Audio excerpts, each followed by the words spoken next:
Hello दोस्तों, do you know that the 7% of India's GDP comes from the street entrepreneurs of the country? But ये street entrepreneurship है क्या? कौन है ये स्ट्रीट एंटरप्रेन्योर्स? स्ट्रीट एंटरप्रेन्योरशिप होती क्या है? तो आइए मैं आपको ले चलता हूँ इस स्ट्रीट एंटरप्रेन्योरशिप की दुनिया में।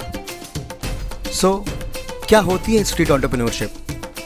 Street entrepreneurship is nothing but the art of selling anything in everything to anyone and everyone. पर फिर ये स्ट्रीट एंटरप्रेन्योर होते कौन हैं? स्ट्रीट एंटरप्रेन्योर वो होते हैं जो हर मौसम बिना थके बिना हारे अपना काम करते हैं।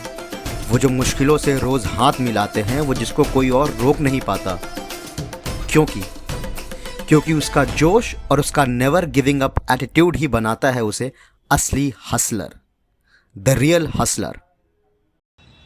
तो आइए आपको हम मिलवाते हैं ऐसे दो भाइयों से जो पिछले 7 सालों से लोगों को हेल्दी खाना खिला रहे हैं, beet healthy salad, healthy juices and healthy soup vegetables.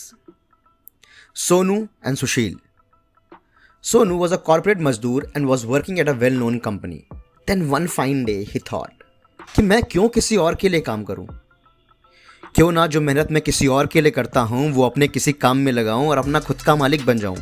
इसी सोच के साथ सोनू ने 2017 में अपना पहला सैलेड बिजनेस खोला और आज 7 सालों बाद उनका धंधा ज़ोरों शोरों से चल रहा है और वो लोगों को हेल्दी चीज़ें खिला पिला रहे हैं, जैसे कि pasta salad, corn salad, sprout salad, protein and soya salad, juices में मिक्स फ्रूट, कोकम, आंवला, guava, carrot and beetroot juices, and soup में ड्रम स्टिक्स, कैरेट एंड पालक, मूंग मकई दूधी सूप जैसी टेस्टी सूप्स वो लोगों को खिला रहे हैं। और ये महज 60 से 100 रुपए के बीच में। बट क्या लगता है आपको, ये करने में इन्हें आसानी रही होगी?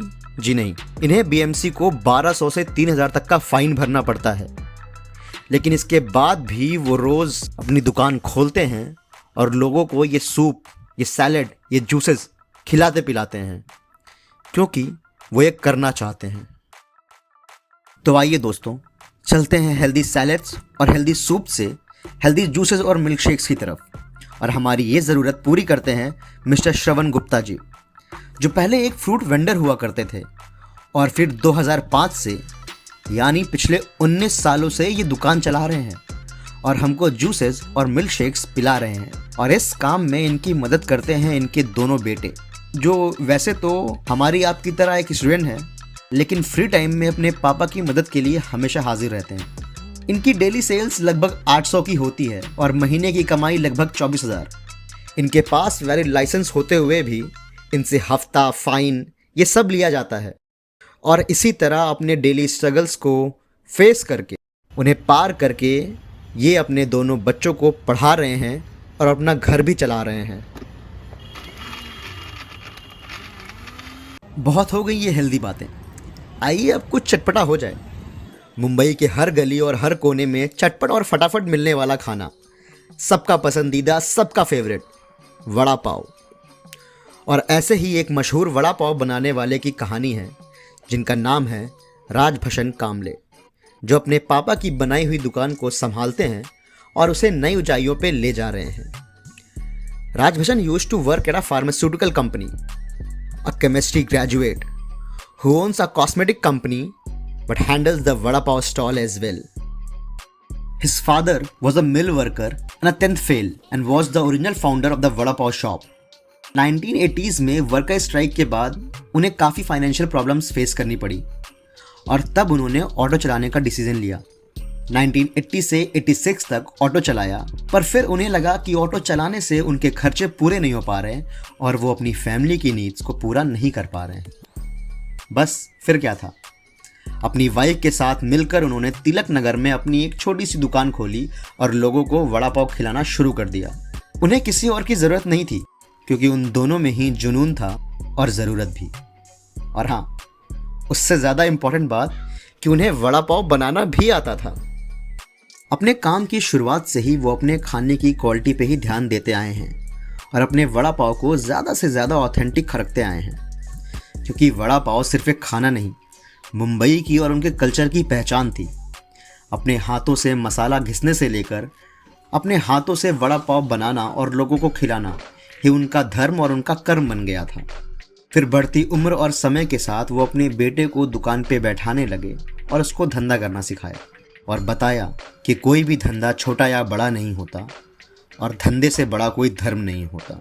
इसी तरह समय गुजरता गया और एक दिन बेटे ने लहसुन और मिर्च की चटनी बनाई और इस लहसुन और मिर्च की चटनी को महाराष्ट्र में कहते हैं ठेचा, जो लोगों के दिल और जुबान दोनों को पसंद आ गई। फिर क्या था, आज 20 साल बाद भी लोग वो चटनी वाले वड़ा पाव खाने उनके यहाँ आते हैं और बस यही बोलते हैं कि आज भी आपके वड़ा पाव में वही पुराना स्वाद है, वही यादें हैं जो 20 साल पहले हुआ करती थी।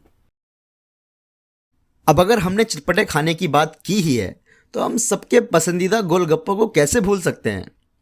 आइए अब आपको मिलवाते हैं राजस्थान के किशन गुर्जर से, जो सिर्फ 19 साल का एक बच्चा है, लेकिन अपने कंधों पर अपने घर की जिम्मेदारियां उठाता है और उन्हें पूरी भी करता है। 2019 से किशन घाटकोपर की फेमस खाओ गली में अपनी मल्टी फ्लेवर्ड गोलगप्पे की दुकान का मालिक है और ये मल्टी फ्लेवर्ड गोलगप्पे राजस्थान में काफ़ी फेमस हैं। और अब किशन राजस्थान का वही स्वाद मुंबई के लोगों को दे रहा है।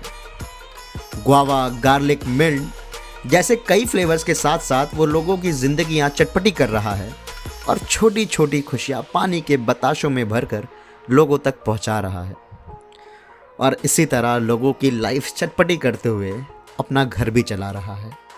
तो बस जब भी आप अगली बार किसी जूस वाले या किसी गोलगप्पे वाले के पास जाओगे तो एक बार सिर्फ पैसे देने की बजाय उनसे हंसकर पूछ लेना कि भैया काम कैसा चल रहा है या भैया कैसे हो। आप देखोगे कि उनके चेहरे पर एक मासूम सी मुस्कान आ जाती है। न वो आपको जानते हैं ना आप उनको, बट आपका सिर्फ एक सवाल उनके चेहरे पर मुस्कान ला सकता है।